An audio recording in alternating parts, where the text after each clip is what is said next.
కొన్ని నెలలుగా మనం చూస్తూనే ఉన్నాం. ఆయన లైఫ్‌లో 2 కోణాలు ఎలా బ్యాలెన్స్ చేస్తున్నారో. ఒక పక్క పాలిటిక్స్‌లో నేనున్నాననే భరోసా, ఇంకో పక్క సినిమాలో నేనున్నాననే మాస్ హిస్టీరియా.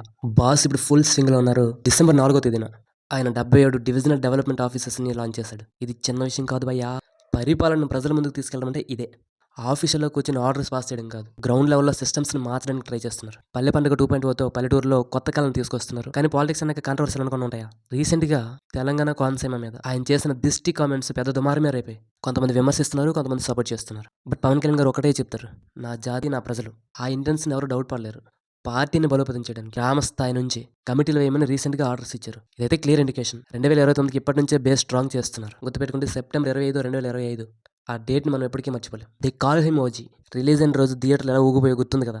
బాక్స్ ఆఫీస్ బద్దలైపోయింది. 2025లో హైయెస్ట్ గ్రాసింగ్ తెలుగు సినిమాగా నిలిచి వరల్డ్ వైడ్‌గా దాదాపు 300 కోట్లు కొల్లగొట్టే స్టామినా పవన్ కళ్యాణ్‌ది. ఈ సినిమాతో సుజిత్ విజన్ ఏంటో ప్రూవ్ చేశాడు. అది సినిమా కాదు, మాస్ ర్యాంపేజ్. కానీ జూలైలో వచ్చిన హరిహర వీరమల్లు గురించి కూడా మాట్లాడుకోరు కదా. ఎక్స్‌పెక్టేషన్స్ అయితే పీక్‌లో ఉన్నాయి. కానీ రిజల్ట్స్ చూస్తేనే మిక్స్డ్‌గా వచ్చింది టాక్. విజువల్స్ బాగున్నప్పటికీ డిలేస్ వలనో, నరేషన్ వలనో అది అనుకున్నంత రేంజ్‌లో ఇంపాక్ట్ ఇవ్వలేకపోయింది. ఇట్స్ ఓకే, ప్రతి ప్రయోగం సక్సెస్ అవ్వదు కదా. కానీ ఆ ప్రయత్నానికి మాత్రం మనం హ్యాట్సాప్ చెప్పాలి.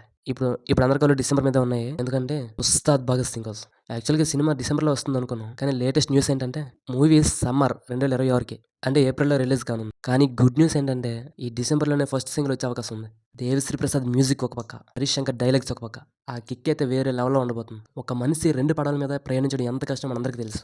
పవన్ కళ్యాణ్ గారు అదే చేసి చూపిస్తున్నారు. అటు పక్క అసెంబ్లీలో ప్రజల గొంతుకుని వినిపిస్తూనే, ఇటు పక్క సినిమాల్లో అభిమానుల ఆకలి తీరుస్తున్నారు. ఆయన గెలుపు ఓటములకు అతీతుడు. ఆయన ఒక ఎమోషన్.